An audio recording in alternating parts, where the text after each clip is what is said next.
Hai,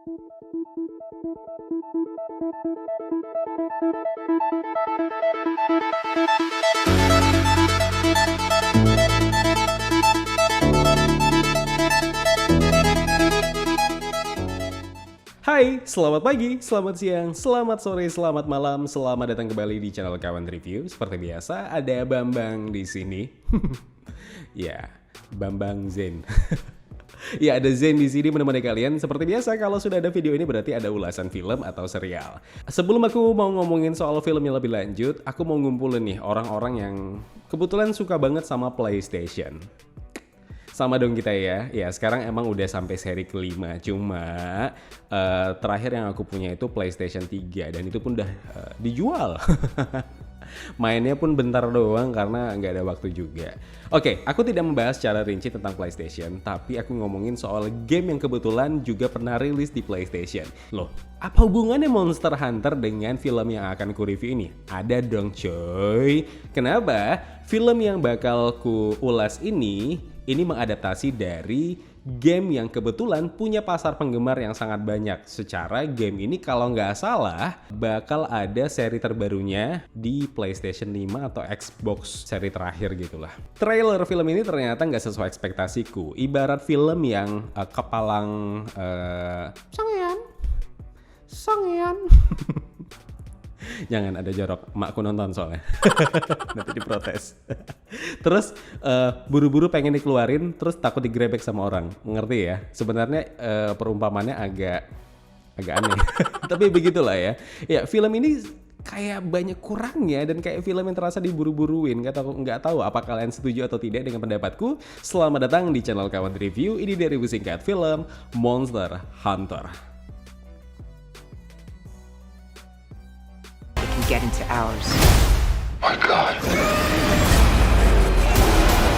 Film ini mengisahkan komandan militer Natalie Artemis yang diperankan Milla Jovovich dan para pasukannya yang tiba-tiba terdampar di dimensi lain. Ada sebuah dunia dengan hamparan gurun tanpa nama, tempat di mana hidup dan mati mereka dipertaruhkan untuk bertempur bersama monster ganas yang siap melibas mereka semua.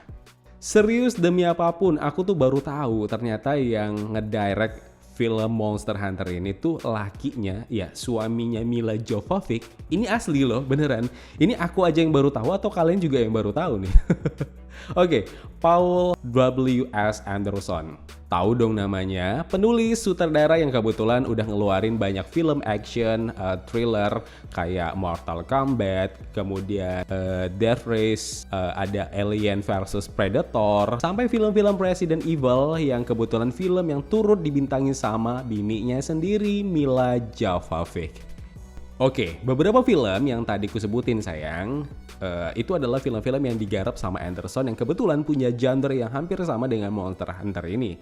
Dan kebetulan film-film tersebut diadaptasi dari game yang developer yang sama juga, Capcom kalau nggak salah aku. Termasuk si Monster Hunter ini. Nah, tapi nggak tahu kenapa ya, dari semua film-film yang sudah aku sebutkan tadi kayak Mortal Kombat lah, Resident Evil lah, kalau dikomparasikan dengan film Monster Hunter ini tuh kayak downgrade dari semua filmografinya si Paul W.S. Anderson. Ya nggak tahu, kalian setuju atau enggak sih? Film ini tuh ibarat kayak pengen nonjolin tokoh karakter Artemis yang kebetulan diperankan sama bininya sendiri, yaitu Milla Jovovich. Yang penting bini gue tetap eksis di dunia perfilman, so apapun itu ceritanya, ini film gue dan bini gue harus ada di sini gitu aja sih. Tapi nggak tahu ya, ini pendapatku secara pribadi. Yang akhirnya ketika pasti ditonton film itu kayak what? Ini kayak keegoisan yang akhirnya menjatuhkan ekspektasi kita sebagai penonton yang berharap film ini bakal pecah. Ya you know what?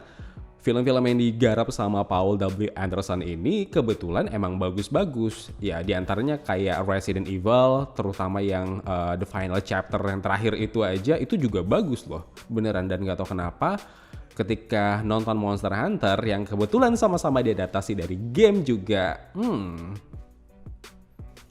Oke, sekarang kita ngomongin Monster Hunter. Baik, setiap film pasti yang jadi poin utamanya atau headline-nya adalah karakter utamanya itu sendiri. Artemis yang diperankan Milla Jovovich yang sebenarnya punya potensi yang sangat besar di sini, terutama karakter utama yang emang sepengetahuanku karakter ini sebenarnya nggak ada di game seri Monster Hunter manapun. Coba boleh koreksi aku kalau memang aku salah. Tapi ini kayaknya karakter yang emang dibuat khusus untuk film ini doang gitu lah. Nah, oke, balik lagi lah. Ngomongin si Artemis yang diperankan Mila Jovovich.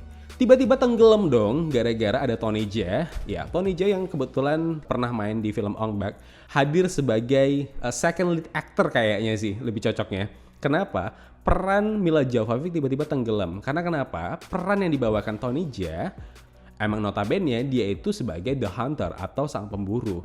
Balik lagi, motivasi atau plot dan premis Monster Hunter ini yang ngomongin soal para pemburu monster. Ya toh, tapi ya itu keegoan dari sang sutradara ya Anderson yang balik lagi kayak aku bilang tadi, mungkin aja tujuan dia ngegarap film ini bukan semata-mata pengen mengadaptasi sebuah game yang sukses, tapi pengen nunjukin bahwa bininya tetap bisa eksis coy. Dan ini juga terjadi sama para prajuritnya si Artemis yang kalau nggak salah diperankan sama T.I. sama siapa lagi gitu. Nah, kehadiran mereka itu sebagai apa ya? Kayak numpang eksis di tengah-tengah dua orang ini antara peran yang dibawakan Mila Jovovich dan juga Tony Jaa. Speechless. Aku nggak ngelihat Monster Hunter yang ada di bayangan yang ada di otakku ini sebagai penikmat dan pemain dari game Monster Hunter-nya itu sendiri. Karena kan kalau plot cerita dari gamenya sendiri emang kita itu sebagai Monster Hunter, kita itu para pemburu monster. Nah kalau di sini enggak, kita itu yang diburu monster dan kita di sini hanya dituntut untuk bertahan hidup dari para serangan monster. Nah itu dia yang jadi masalahnya, agak beda kan? Harusnya cocoknya judulnya itu nggak Monster Hunter. Dan yang terakhir full CGI, ya CGI di film ini tuh bagus. Totalitasnya terlihat banget. Tapi nggak tahu ya, apa ini emang dari sepenglihatanku aja. Ini CGI-nya, cutscene-nya ini agak kasar. Jadi antara dari satu frame dengan frame yang lain itu kayak nggak smooth transisinya gitu loh. Jadi agak gambling aja pas ngelihatnya. Ya so far kalau misalnya kalian emang nggak terlalu teliti, tidak terlalu jeli dengan aspek yang satu itu ya so far so good lah. Tapi balik lagi ya, ini malah terbantukan dengan scoringnya. Again and again aku bisa ngerasakan feel yang sama seperti nonton Alien vs Predator atau mungkin Death Race, kemudian Resident Evil, dan nonton Monster Hunter ini sama. Ya kita bisa ngerasakan ada bukan effortless jadinya. Scoringnya yang sangat-sangat membantu dikala emang plot cerita dari film Monster Hunter ini agak Pertanyaannya, Bambang, Bambang, ini film layak nggak sih ditonton? Layak atau tidak balik lagi tergantung kalian. Ingat ya, ulasan setiap reviewer film itu nggak bisa kalian telan mentah-mentah. Mau itu dari kami sebagai reviewer film atau mungkin kalian lihat dari rating IMDb atau Rotten Tomatoes, itu nggak bisa kalian telan mentah-mentah. Semua yang kalian tonton itu bisa berbeda. Tiap penonton dengan cara menonton yang berbeda, dengan feel yang menonton yang berbeda, dengan mood pada saat menonton yang berbeda juga, itu akan menghasilkan nilai akhir dari sebuah film itu sendiri. Jadi nggak bisa kalian samakan ya. Tapi balik lagi, sekali lagi, kalau menonton ini di bioskop pastikan kantong kalian tidak kosong. Budgetnya ada. Kalau ada budgetnya ya udah nontonlah sana, nggak apa-apa. Atau punya budget tapi masih mikir nih, nggak enak nonton sendirian soalnya biasanya kan sebelah-sebelahan. Hei bodoh. Ih gerem kali, kan udah dibilang social distancing. Emang ini otak-otak mesum ya, taunya pengen mepet aja cari kesempatan. Sana halalin dulu anak perempuan orang. Apa? Oh ya, seperti biasa aku juga mau nyampaikan ke kalian, siapa tahu kawan-kawan mau ngulas film bareng-bareng sama aku. Siapapun kalian di luar sana, mau kalian sebatas followersku, subscribersku, atau mungkin kalian memang reviewer film juga, boleh dong DM aku di IG ku @zain_erlangga. Kita bakal ngulas film sama-sama, ya seru-seruan aja sih ya, biar menarik. Siapa tahu ada pendapat yang bisa digabungin gitu jadi satu, dan kalau cocok siapa tahu jadi jodoh. Dasar jomblo.